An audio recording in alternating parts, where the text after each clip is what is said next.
porque hace 2 años, Raquel, 2 años, que Cristina Molina, que te doy las gracias directamente aquí hoy, que estás aquí, vino a presentar el proyecto y a decir que había colaborado con esta exposición en el Ateneo de Madrid y que era muy importante que pudiéramos traer esta exposición a Las Palmas de Gran Canaria. Diversos avatares han hecho que hoy la presentemos, el año pasado no pudimos, pero este año la presentamos porque en el programa del Día de la Mujer, que el Cabildo de Gran Canaria y la Casa de Colón, a través del Servicio de Museos, está comprometida totalmente con las políticas de igualdad y con la perspectiva de género. Queremos poner una pica en Flandes y que los museos sean el ejemplo de muchos equipamientos culturales que llevan adelante una política de la mujer. Pues presentamos esta exposición. También dentro de la exposición, el día 9 y 10 de abril, habrá un seminario con los modelos educativos durante el franquismo, que también tendremos la suerte de contar con algunas personas de la Universidad de Las Palmas y también con Raquel, y algunas personas verán el programa que nos van a hablar de lo que significó esos modelos educativos en el franquismo. Y tendrá lugar en esta Casa de Colón, a lo cual también los invito el 9 y 10 de abril. Yo solamente quiero darle la bienvenida, darle la palabra, porque ella va a dar una conferencia que ha titulado Construcciones de la sexualidad femenina bajo el franquismo. Agradecerle que esté aquí con nosotros, darle la bienvenida y que no sea ni la primera ni la última, aunque te volvamos a ver en el seminario. Muchas gracias.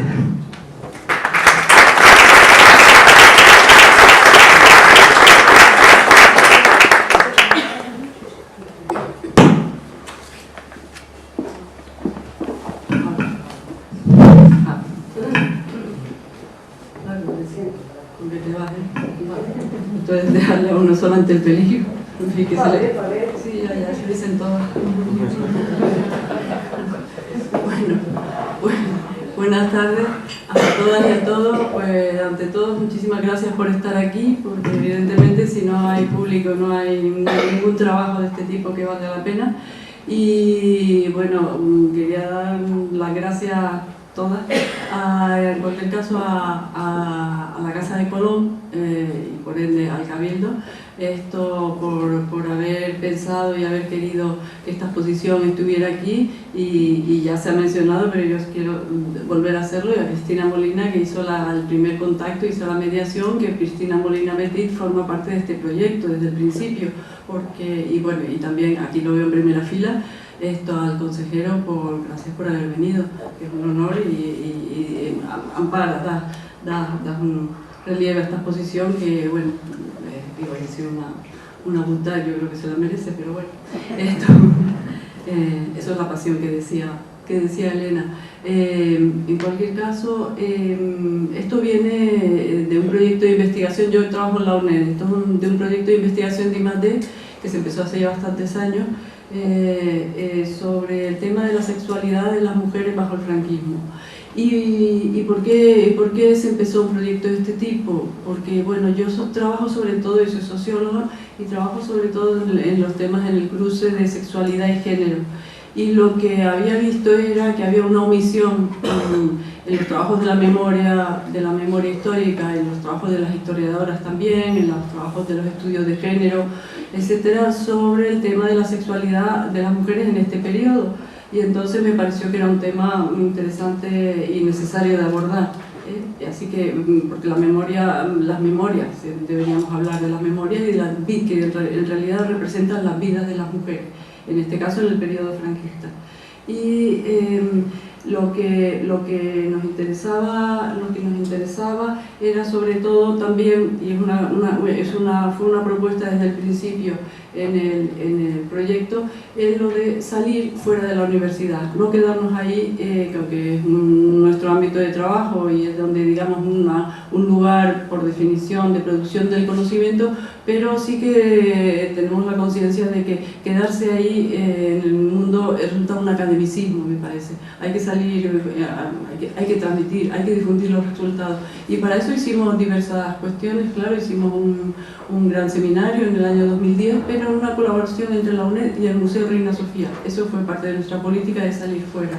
En 2012 se publica el libro que ha mencionado Elena, y los principales resultados de este trabajo, ¿no?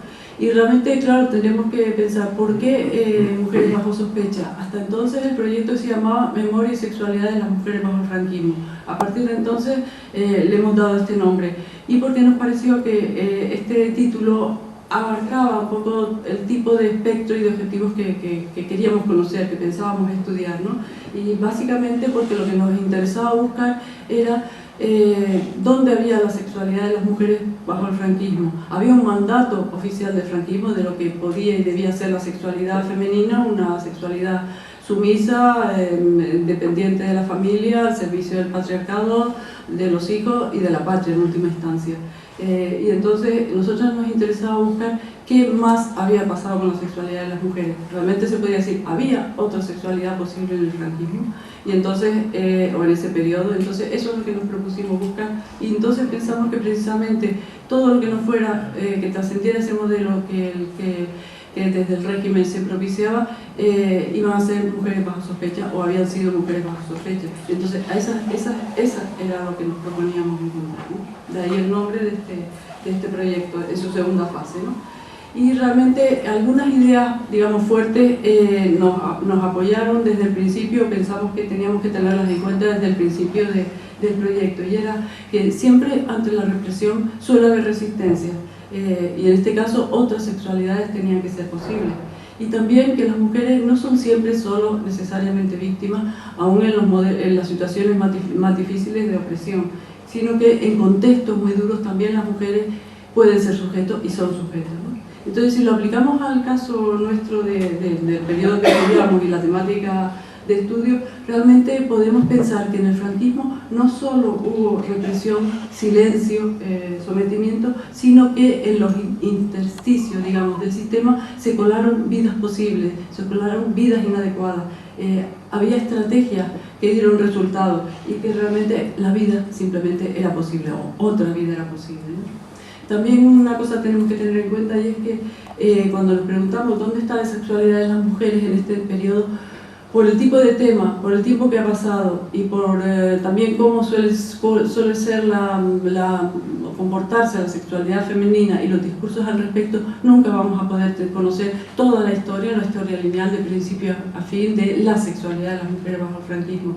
Nosotros lo que hemos hecho como estrategia es hacer una especie de collage, de puzzle, de mosaico, y porque pensamos, y está claro que cada parcela de investigación o cada subtema en sí mismo representa poco, pero si hacemos el mosaico, hacemos el puzzle, realmente entonces la cuestión adquiere una dimensión que realmente tiene un sentido, así lo podemos dar un sentido.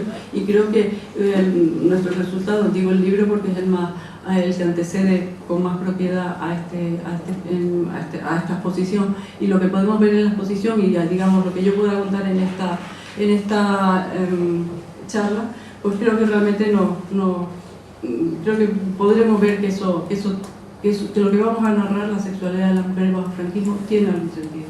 Entonces lo que nosotras pensamos era, tuvimos que dividir la exposición, o pensamos en dividirla en 5 partes, ¿no?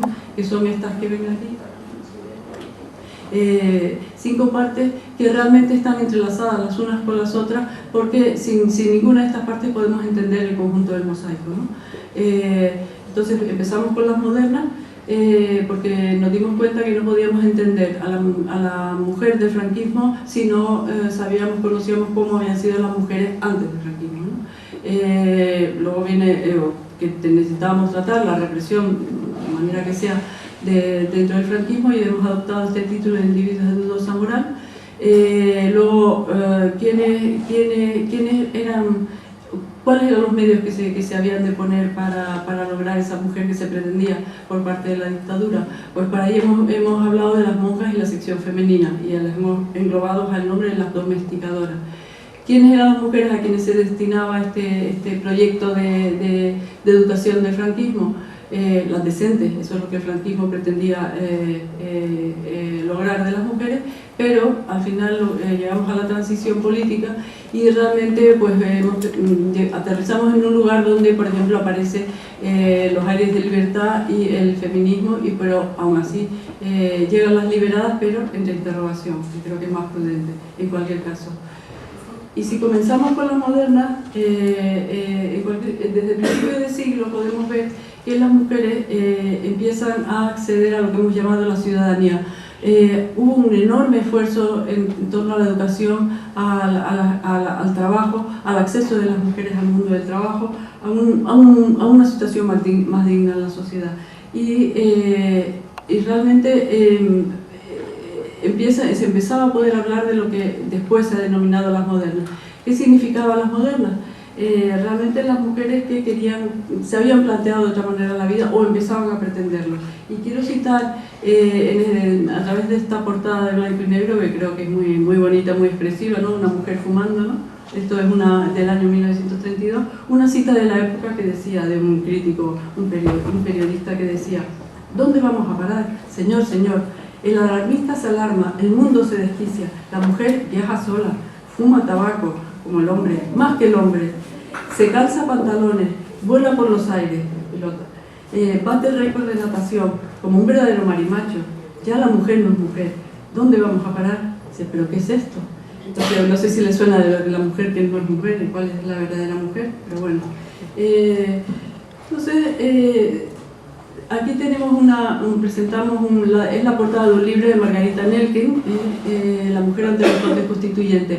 Margarita Nelken fue la única diputada que estuvo presente en las tres socialistas, que estuvo presente en las tres legislaturas de la República, ¿no? Y esta portada del libro, aparte de lo bonita que es, ¿no? nos viene a cuento porque expresa lo que representaba la mujer moderna, o sea, el abandono, la dejación del ángel del hogar y el paso a la mujer nueva, y lo que la República hizo por ella. La República cambia las leyes relativas a los temas de género, diríamos hoy, el divorcio, por ejemplo, concede el derecho al voto a las mujeres, que se lo han ganado, se aprueba el derecho al voto en 1931, se trata la cuestión religiosa con mayor o menor fortuna, pero que realmente ha sido un factor de opresión de las mujeres, y se cambian las leyes laborales también, ¿no? para favorecer los derechos de las mujeres. Por eso hablamos de la conquista de la ciudadanía, que la Segunda República culmina para las mujeres, ¿no? Y las mujeres por fin se creen que pueden ser ciudadanas y luchan por ello, ¿no? Entonces empiezan también en ese sentido la creación de instituciones o de asociaciones solamente femeninas, ¿no? Como el Lyceum Club. El Lyceum Club realmente fue el primer club de mujeres solo para mujeres, en su vertiente burguesa, es un club de mujeres burguesas. Sabemos que evidentemente hay muchas asociaciones y grupos de mujeres de clase trabajadora asociadas a los diversos partidos políticos, pero aquí nos hemos centrado, evidentemente la exposición es un ejemplo, solo podemos poner instancias de cosas, no podemos ponerlo todo.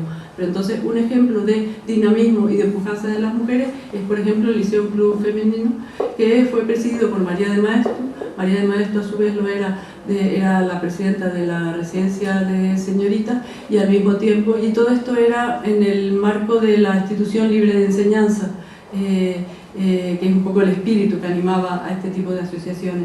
Y si miramos bien, por ejemplo, qué tipo de mujeres se agrupaban en este Liceo Club, que se dedicaba a actividades culturales, a actividades incluso de montar guarderías para las mujeres, tuvieron muchísimas iniciativas. Pues en la primera junta directiva estaban nada menos que, por ejemplo, Victoria Kent como vicepresidenta, junto a Isabel Oyarzábal, y la secretaria era nada menos que Zenobia Camprubí, y solo menciono unas pocas, ¿no? Se creó en 1926 según el modelo anglosajón, que en anglosajonia, digamos, había comenzado desde principios de siglo. Llevábamos un cierto retraso, pero bueno, España se va incorporando a la modernidad y el Liceo Club es una muestra de ello, ¿no? Esto también en aquel tiempo María Telo, que fue una abogada que luego durante el franquismo defendió los derechos de las mujeres, fue una de las pioneras en intentar el cambio de leyes en España. también participó en el Lyceum Club, muy jovencilla, y aquí la vemos con una foto que podría ser de nuestros días, ¿no? Tan bonita, ella es la que está subida en la escalera, y también la quiero mencionar aquí porque falleció el verano pasado, y bueno, pues una gran pérdida, ¿no? de nuestras antecesoras, ¿no? Y también hay que tener en cuenta que la conquista de la modernidad pasa también sobre todo en el caso de las mujeres, por la cultura del cuerpo, la atención al cuerpo. Realmente la preocupación por el cuerpo tuvo que ver con muchos temas, con el cambio en las prácticas higiénicas, en el acceso al mundo del deporte, en el acceso al mundo de la anticoncepción, a que la mujer se incorporó a los planteamientos eugenésicos de los años 20 y 30, y luego también a una cuestión como la moda, como la apariencia, la comodidad en el vestir, lo que resumiríamos como una imagen moderna, ¿no? Y dentro de eso, las mujeres también pelearon por poder tener el pelo corto, ¿no? Entonces realmente esto es un reflejo de la prensa en que se ve precisamente, mire el título, no sé si se ve bien, sí, ¿no? La batalla del pelo corto ha terminado con la victoria de las mujeres, como es natural, dice el periodista, que es un relamido a la hora de contar la cuestión, pero el caso es que está reflejando una realidad en cómo las mujeres se están cambiando su propia imagen, en el sentido de cómo se están sintiendo ellas como modernas, ¿no? Y eso pasaba por el pelo corto. Molina.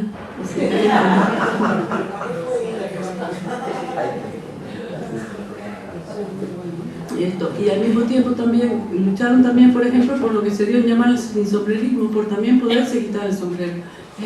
Las mujeres burguesas no se podían quitar el sombrero, y luego se verá en el vídeo. Bueno, tenemos dos audiovisuales en la exposición, y realmente en un momento dado se dice el sombrero, la cárcel del cerebro, ¿no? Y se ve como el sombrero se destapa, ¿no? Entonces también fueron, y dentro de las que se movían por Madrid quitándose el sombrero por los lugares céntricos donde además no eran admitidas las mujeres, como las tertulias, los bares y demás, era nada menos, por ejemplo, alguien como Maruja Mayo, como Concha Méndez, etc., ¿no? Hay un pedacito que Maruja Mayo habla en el vídeo sobre este tema, y es muy, muy interesante, ¿no? Aquí tenemos a Maruja Mayo, en fin, estrafalaria artista como ella era, ¿no?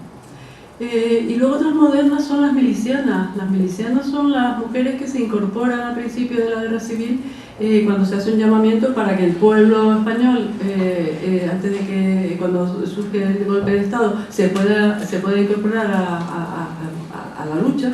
Entonces, sin que se las hubiera convocado a ellas, pero muchas mujeres se apuntaron, ¿no? Entonces la miliciana realmente se convierte en dos cuestiones. Primero, las mujeres que físicamente y con todas sus ganas y su pasión se incorporan al frente, y al mismo tiempo se convierten en el símbolo, o un símbolo importante de la incorporación del pueblo a la milicia, al ejército, en fin, milicias, las milicias populares, y realmente se convierte en un reclamo para que los hombres vayan a las milicias, se incorporen, ¿no? Pero entonces lo que sucedió es que el símbolo continuó, la mujer miliciana, o la imagen de la mujer miliciana continúa, imagen que también se la representa con el mono que se asocia a las atribuciones, a los atributos masculinos de virilidad, de energía, de actividad, etc. A la mujer se la viste así, bueno, se visten ellas también. Y luego lo que pasa es que en un segundo momento, bastante pronto, cuando se forma el ejército regular, a las mujeres se las expulsa del ejército o de las milicias, aunque no querían en principio, pero además se las expulsan con el tipo de argumentos de que realmente pervertían a los varones, contagiándoles las enfermedades venéreas. O sea, se las estaba llamando putas, y de esta manera se las echó del ejército, ¿no? O sea, entonces, bueno, aquí vemos carteles que lo dicen, ¿no? Entonces esto es la doble moral sexual, ¿no? Para las mujeres, cuando interesa se las utiliza, cuando no interesa se las echa, y encima con semejante calificación. Y esta es la calificación que impregna, por otra parte, la segunda parte que hemos denominado individuos de dudosa moral. También hemos de decir que asociamos la exposición a colores, y entonces ahora mismo esta parte la asociamos al rojo, ¿no? Que se asocia a represión, aunque no solo vamos a hablar de represión en esta parte.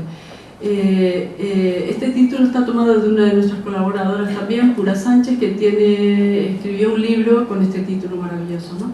Y realmente lo que se hace con las individuos de dudosa moral es convertir a las mujeres en mujeres de dudosa moral, de dudosa reputación, porque claro, a las mujeres se nos descalifica, se nos insulta a través de nuestra sexualidad, como bien sabemos. Entonces, al tacharnos de mujeres de dudosa reputación, con eso se nos rebaja, se nos inferioriza, se nos ningunea, y de esta manera a una persona a la cual se ha convertido en un ser inferior se le puede hacer cualquier cosa. Y eso es como se nos convierte en las mujeres cuando se nos quiere castigar, cuando se nos quiere reprimir. Entonces a las mujeres en este periodo se las reprimió de igual manera que los varones, con las cárceles, represión, muerte, penas de muerte, exilio, etc. Esto es una foto muy bonita de la cárcel de Ventas que se creó durante la Segunda República, precisamente para reformar el sistema penitenciario y modernizarlo, y en eso estaba precisamente Victoria Kent como líder. Pero aparte de esa represión que fue común a ambos sexos, hubo una represión específica para las mujeres. Y la represión para las mujeres se centra en el cuerpo de las mujeres. Un cuerpo vejado, un cuerpo maltratado, que se hacía, por ejemplo, que se hace a través de la violencia sexual por una parte, y específicamente a través del rapado del pelo, y está la impresionante foto que tenemos aquí delante, y al mismo tiempo también con el tratamiento del aceite de ricino, etc. Todo, ya digo, un castigo sobre el cuerpo para degradar y reprimir a las mujeres, ¿no? Pero a diferencia de con los varones, con las mujeres no se trató de hacer un aniquilamiento, una represión masiva, más bien era una represión ejemplarizante, selectiva, y se hacía a través de estos medios. Y además tiene un sentido. Nosotros pensamos, bueno, ¿y esta foto? ¿Qué hace esta foto? ¿Quién tomó esta foto? Desde luego no parece que fueran estas mujeres que se fueran de paseo una tarde de excursión y se hacían las fotos bien peladitas, ¿no? Realmente estas fotos se hacían porque el pelo crece, pero la humillación debía proseguir. Entonces se hacían las fotos y se colocaban en los lugares más céntricos del pueblo de turno, en los bares, en los kioscos, etc., para que cundiera el ejemplo. Es decir, pobre de ti como te salgas de tu rol, porque entonces este es el castigo que vas a sufrir, ¿no? Y también en este apartado de las individuas tenemos que hablar del tema de la prostitución, donde la doble moral sexual se consagra por definición.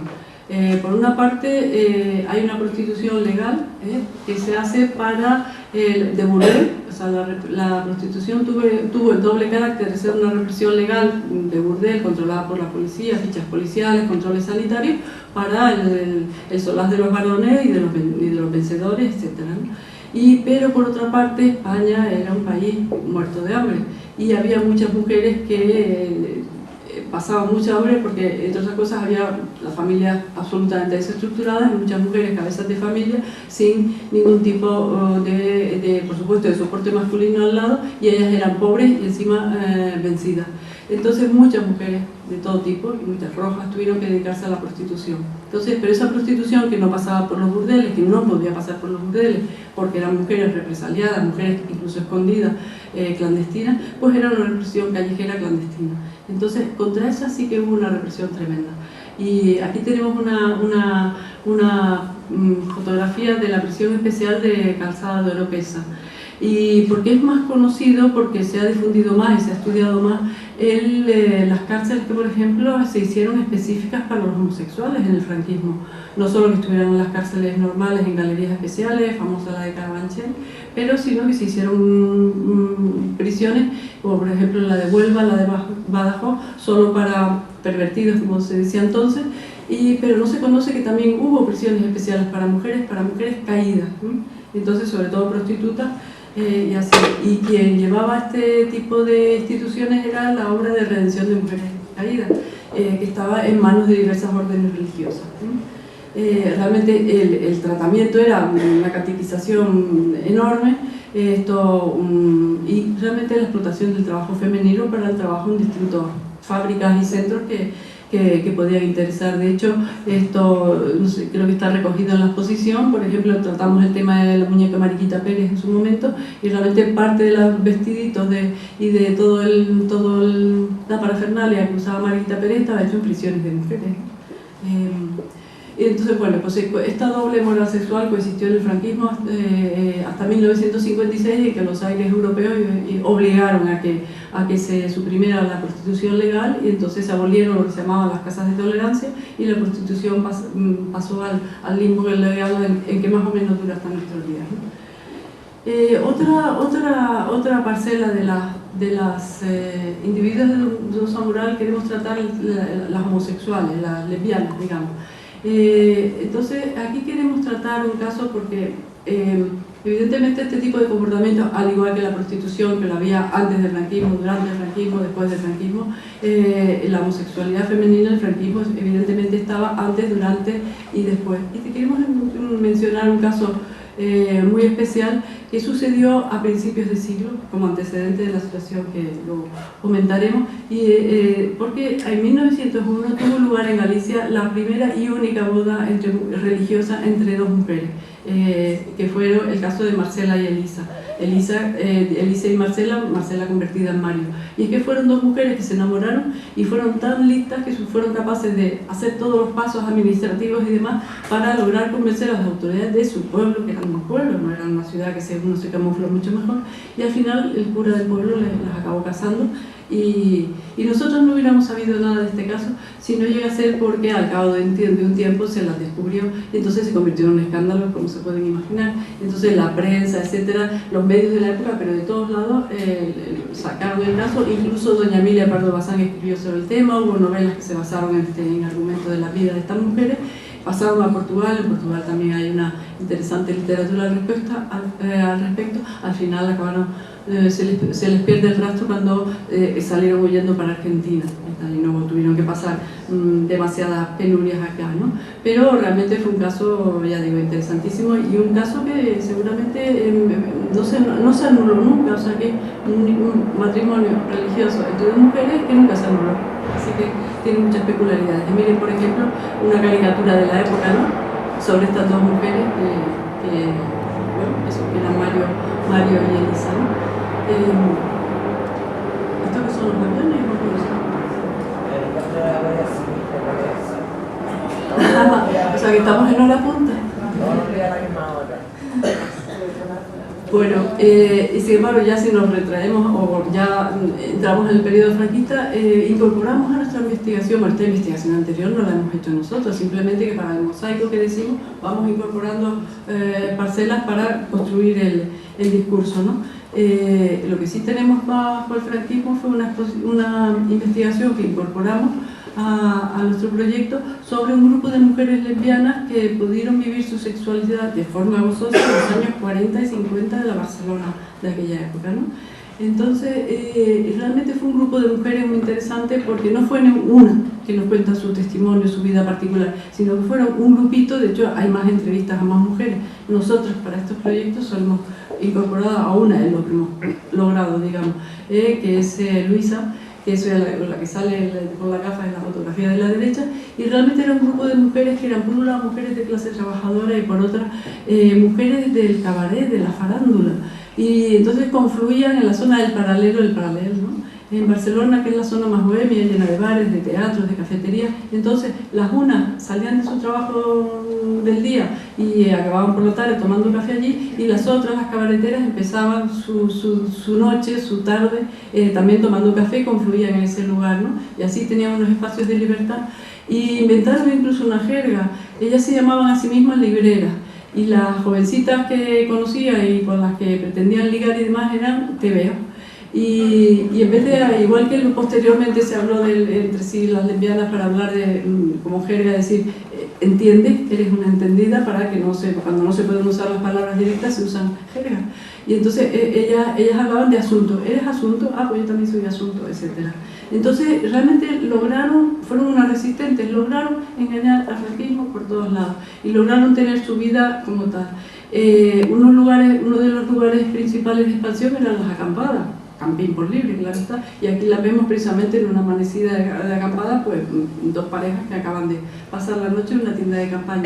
También había libreros entre ellas, aquí vemos un librero, y realmente ese librero y esa librera, que están ahí en el centro de la foto, lograron formar una familia alternativa. Él se prestó, digamos, ¿cómo se dice? Me sale la palabra que no es, bueno, para que Luisa pudiera tener un hijo, pero Luisa realmente formó pareja con la mujer que está a la izquierda, ¿no?, que era bastante machirulo, digamos, ¿no? Entonces ellas fueron las madres de esa criatura y la criatura vive todavía. Y, o sea, que lograron hasta formar familias alternativas, y no es el único caso que conocemos, ¿no? Entonces realmente fue, ya digo, un grupo de mujeres que por suerte ahora nosotros podemos conocer gracias a investigaciones que el marco interpretativo que ya tenemos permite hacer, ¿no? También luego en los años 40 y 50 hubo una investigación de un médico de familia que trabajó en diversas provincias españolas,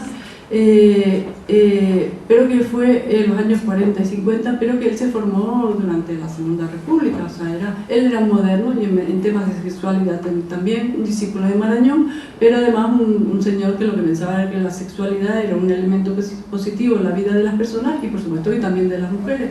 Entonces se le ocurrió ganarse la confianza de sus pacientes en su consulta y entrevistó nada menos que a más de 1.400 mujeres a lo largo de los años y les hacía una especie de, bueno, se ganaba la confianza en una entrevista sobre su sexualidad que luego convirtió en estadísticas y tal y cual, una cuestión casera, pero que realmente lo que interesa es que contaba precisamente lo que es la otra cara, la doble moral de nuevo del franquismo en cuanto a la sexualidad de las mujeres. El franquismo decía que las mujeres debían ser esto, lo otro, lo que sabemos, mujeres sumisas, sexualidad al servicio del varón, las mujeres no pueden tener una sexualidad autónoma, en fin.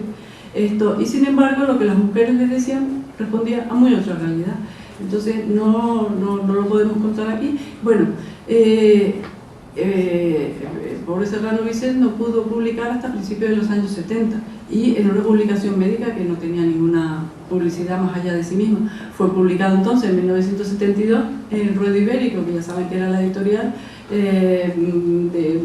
donde único se podía publicar fuera de España en español lo que aquí no se podía, ¿no? Y luego ya cuando la transición política hubo varias ediciones de sus trabajos, pero luego cayó en el olvido. Y nosotras de nuevo, ahora con este tipo de investigaciones que propician el movimiento de género, el movimiento feminista, la recuperación de la memoria histórica, pues hemos redescubierto a Serrano Vicens. Y Serrano Vicens, digo, tocó todos los temas que se podían tocar realmente en cuanto al tema de la sexualidad. Claro, era un heterodoxo y hablaba, en su libro las mujeres pues hablan de su masturbación, relaciones extramatrimoniales, prematrimoniales, temas como el control de la natalidad, el tema del aborto, la prostitución, las relaciones lesbianas, en fin, todas las sexualidades que el franquismo no quería ni pensar ni que se pensara en ellas.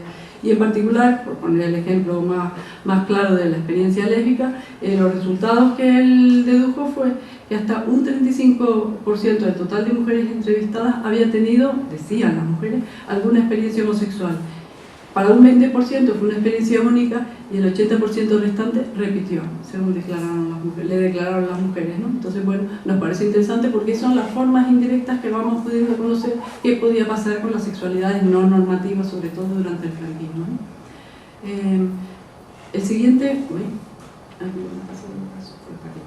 El siguiente apartado de la exposición es el de lo que hemos llamado domesticadora, ¿no? Basado fundamentalmente en la educación que el franquismo pretendió con las chicas y, claro, con las dos instituciones principales que hablaron del tema, las monjas y la sección femenina. Realmente el franquismo concibió el régimen como una cruzada, siendo atravesado totalmente por el nacionalcatolicismo, que era el elemento de legitimación diseñado para la domesticación femenina. Esas son nuestras palabras. Entonces, aquí empezamos contraponiendo dos tipos de mujer, un poco maniqueo, porque precisamente nosotros buscamos los intersticios, ¿no? Ni tan blanco ni tan negro. Pero esta es una foto del año 1940 de un tipo de mujer, bueno, vestida de nazareno casi o algo así, en un momento ante el Cristo de Medinaceli en Madrid. Pero es un tipo de imagen de mujer de negro, de mujer con la mantilla, el rosario en la mano, una procesión, la niña hecha un exeomo, me parece, ¿no? O algo así. Y por otra parte la podemos contrastar con estas son una foto de dos maestras de la República y además está sacado un libro la foto, las maestras del plan profesional. La República fomentó muchísimo la educación de las mujeres y se gastó muchísimo dinero en formación y en crear planes específicos y en dotar de escuelas, en fin, un ejemplo de experimentación de modelos de modelos educativos. Y estas mujeres además fueron conocidas en su época y tal, porque además dieron lugar a una de las historias sobre el franquismo que de ellas se convirtieron en personajes, no me acuerdo qué libro. Adiós, consejero. Y entonces, bueno, pues un poco el contraste. Estas eran las modernas de las que hablábamos antes y sin embargo, bueno, pues se había vuelto a una imagen bastante negra, digamos, de las mujeres, ¿no? Entonces, nosotros aquí nos vamos a centrar brevemente, obviamente, en una de las monjas del Sagrado Corazón, porque nosotros hemos estudiado aquí precisamente esto es lo que a mí me gusta de estar aquí, porque aquí estamos unas cuantas de ese colegio y muchas más que han pasado por esa institución, que era un lugar donde se intentaba formar a las élites femeninas en el franquismo, ¿no? Entonces, la matrona, la patrona del colegio, la matrona podríamos decir, era esta imagen de la Virgen, de la que le llamábamos Mater, y la Mater es todo un compendio de un tipo de mujer deseable para el franquismo, una mujer sumisa, una mujer con las manos recogidas, el cuerpo bien disciplinado, bien normado, y mirando para abajo, aquello que se decía, los ojos bajan, las manos juntas y pensando en Dios. Y además, si puede ser un poco, como se dice, hacendosa, mejor, ¿no? Y ahí está la labor a su lado para que, y el hilo y la rueca y demás, ¿no? Y la pureza, no olvidemos, la azucena al lado y los colores de la pureza también, ¿no? Entonces, esto es un tipo de mujer sacrificada, obediente, cuyo fin era el matrimonio y la familia fundamentalmente, ¿no? Pretendido por el franquismo. A través de las monjas. Y esta fantástica foto, que es de aquí del Sagrado Corazón, una procesión de gala, a ver, aquí las que lo vivieron, que algunas de las que están aquí están en esa foto. Aquí está Delia, que está ahí al frente, aquí está Isabel Suárez, y todas las demás ya no se reconocen ahora mismo, a lo mejor algunas se reconocen. Pues ya está, ¿ves? Claro, no, sí, la madre a la mía, la primera. Y la segunda es la Simón, pues eso ya no era capaz. Bueno, pues esto es lo hemos vivido y aquí estamos. También hay una cosa que decir, por suerte no todo fue tan eficaz como se pretendía. Yo creo que aquí estamos bastantes personas. Esto era una procesión de gala, como saben, en la propia finca del colegio, pero de rodillas, y aquí no lo tengo que explicar. Yo en la península explico que esto se hacía sobre picón, y que el picón muy pequeñito pues molesta bastante, ¿no? Pero bueno, esto... entonces, hemos dicho que vamos a mencionar monjas y sección femenina que tenemos a la invitada Pilar Primo de Rivera.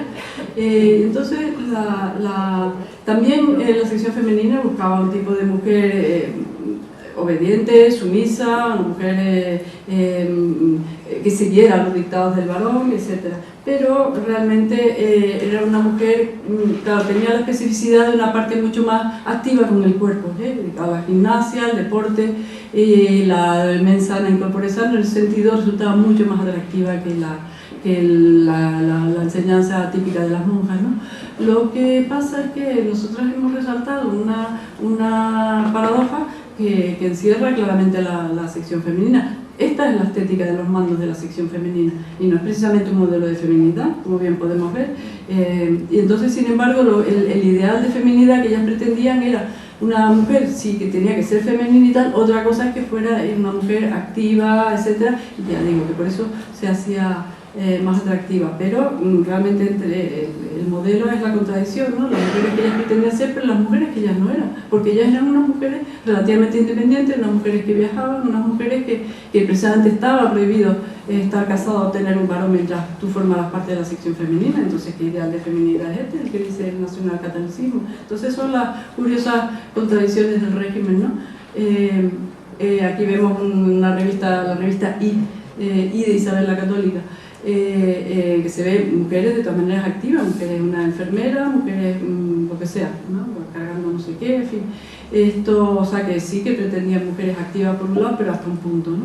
Y luego miren cómo el modelo del fascismo, porque el saludo fascista, como sabemos, cómo se implantaba en la educación. Fíjense, este es un libro del año 1940, se llama Nueva Raza, lecturas para niñas, y se ve a la niña con el brazo en alto, ¿no? Y además es una iconografía que a mí me recuerda, por ejemplo, una de las del Rey León, pues aquella imagen cuando está el Simba o quien fuera, o su padre, lo que fuera, allá arriba, y todo el pueblo, toda la masa abajo, y tal y cual. Pues es esto, el ideal fascista, ¿no? Por encima la élite, por debajo Los demás, bueno, y este es un bestseller, este libro se reedita y reedita esto muchísimas veces. Y luego aquí tenemos un recordatorio de este énfasis en el deporte femenino, eso sí, con bombachos, ¿no? Esto yo recuerdo por lo menos en mi memoria del colegio cuando se implantó, por lo menos cuando yo estaba, era a principios de los 60 o algo así, fue cuando llegaban los bombachos, que para quien no lo sabe, que no todo el mundo tuvo que estar por ahí, esto al principio se ponía debajo del uniforme.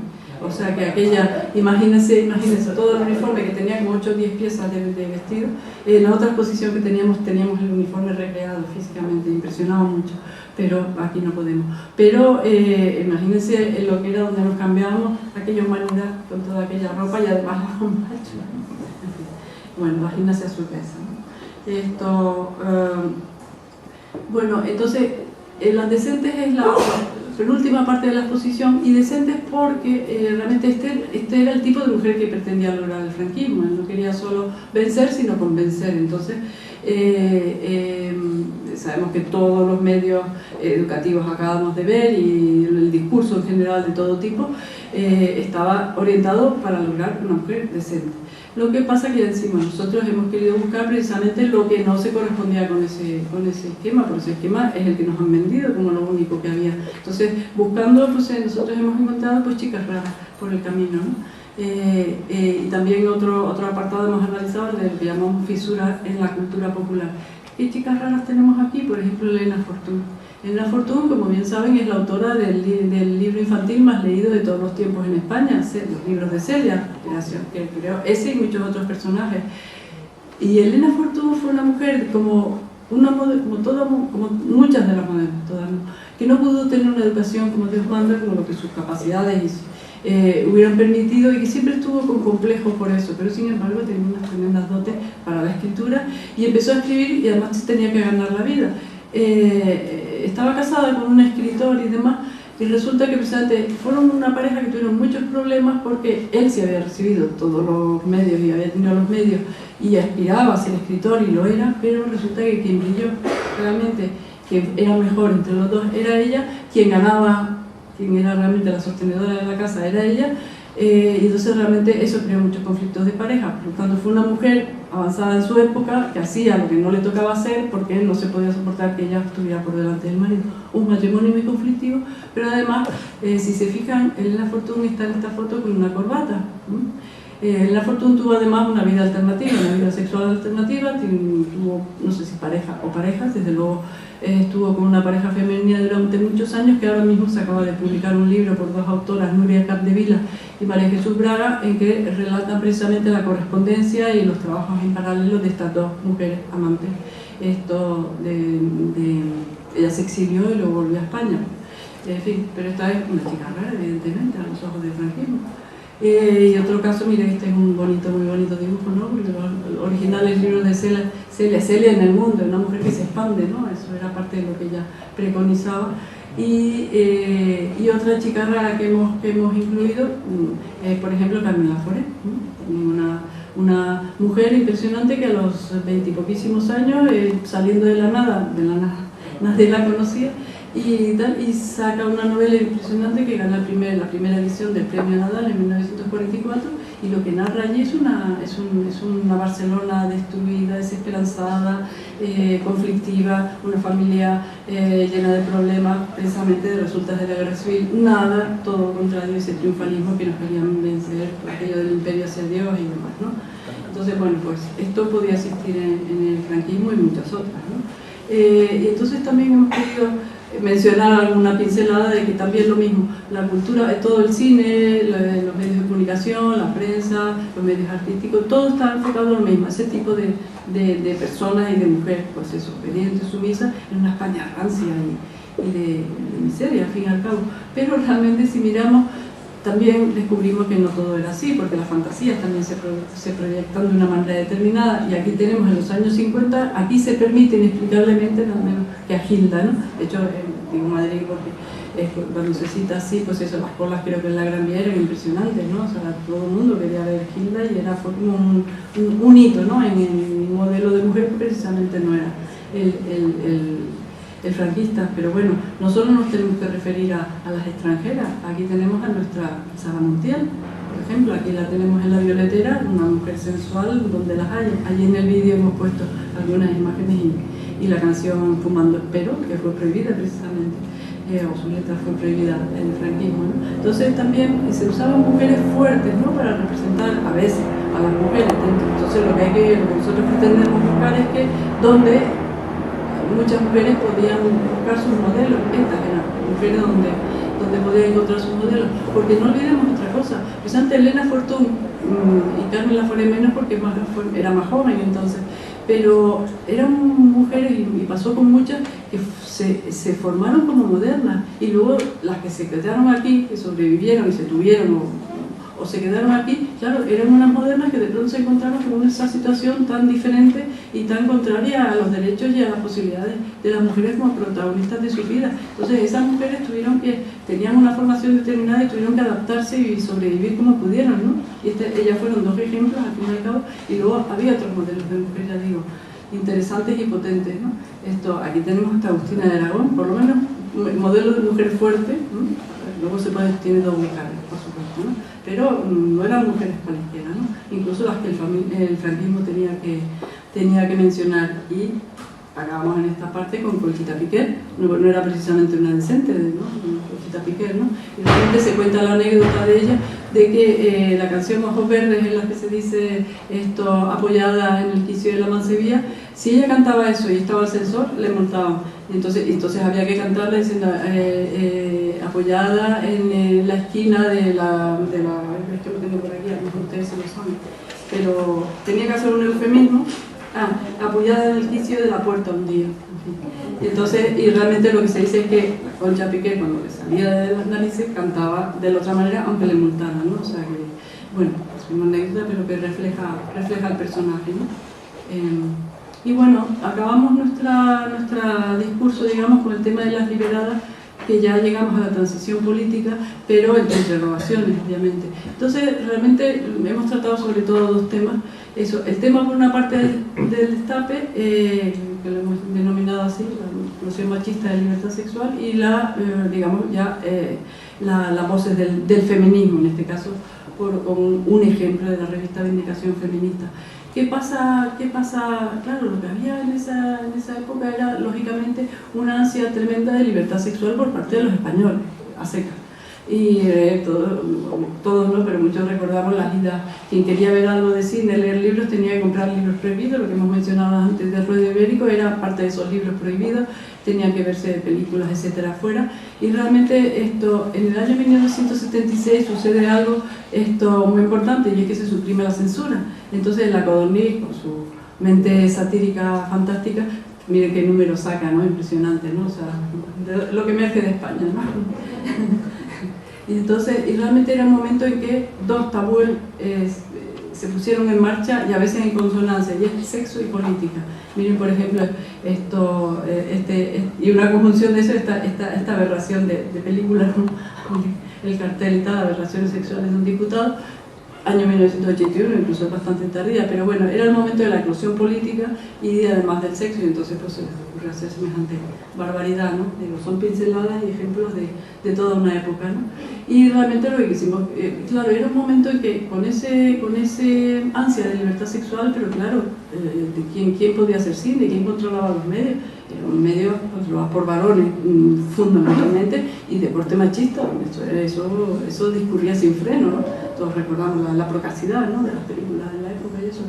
Y realmente, claro, en ese momento también surge, como tantos otros movimientos sociales, el movimiento feminista, que pretende crear un discurso propio de las mujeres, para las mujeres y sobre las mujeres, ¿no? Entonces, lo hemos ejemplificado en una revista que fue Vindicación Feminista, creada en el 76 hasta 1979, liderada, montada por Lidia Falcón y otra periodista muy aguerrida, Carmen Alcalde, y que realmente fue una revista que trató todos los temas que había que tratar de política en ese momento. Fue una revista hecha con muchos medios, de hecho se arruinaron por el camino, por eso digo, la mejor revista posiblemente que se ha hecho sobre feminismo en España. Trataron todos los temas que había que tratar de política en aquel momento, todos los temas relativos a los temas de mujeres también, y también, de paso, y eso es nuestro énfasis particular, todos los temas que podían tener con sexualidad, ¿no? Entonces, hicieron aquí, esto fue un número dedicado, era la época que salieron los primeros estudios de Cheryl High. Entonces fue cuando ellas también hicieron sus encuestas así caseras y tal, y sacaron un número con las encuestas que habían sacado preguntando a las mujeres qué es lo que deseaban de sexualidad. También tocaron todos los temas, ya digo, reivindicativos de la época. Tenemos algunos ejemplos y tal, algunos nos recuerda que todavía está en danza, como bien vemos en esta foto, ¿no? Y luego también tocaron todos los temas, todas las informaciones que se podía hacer sobre el lesbianismo en aquella época, que hicieron de hecho 3 portadas a lo largo de ese periodo sobre el tema del lesbianismo. Claro, esto era había una discusión política y una efervescencia social sobre el tema del lesbianismo, al menos en el feminismo, desde luego, ¿no? Las mujeres estaban redescubriendo o descubriendo su sexualidad o sexualidades diferentes, ¿no? Lo que pasa que también, claro, es propio de la época que trataron todo lo que se podía tratar sobre el feminismo, sobre el lesbianismo, pero jamás en primera persona. Eso es lo que la época no permitía.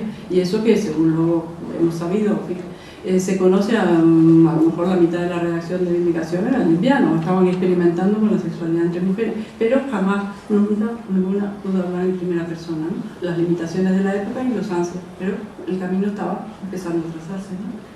Y bueno, pues eso, acabamos esta charla con la cuestión de la transición y sobre todo que me imagino que habrán podido ver que estamos en la época que estamos y que algunas cosas nos recuerdan a tiempos que pueden volver, ¿no? Porque realmente hay una cosa que yo creo que muchas mujeres se creyeron o nos creímos, que había derechos que ya no iban a poder volver para atrás, y estamos viendo que eso no es así. En este terreno, en cualquiera otro, los derechos hay siempre que conquistarlos, nadie te los regala. Y como vemos, en cuanto se baja la guardia, ¿no? Las circunstancias también mandan, pues se puede perder bastante. Y bueno, aquí esto es un intento de que conozcamos el pasado para que no se vuelva a repetir.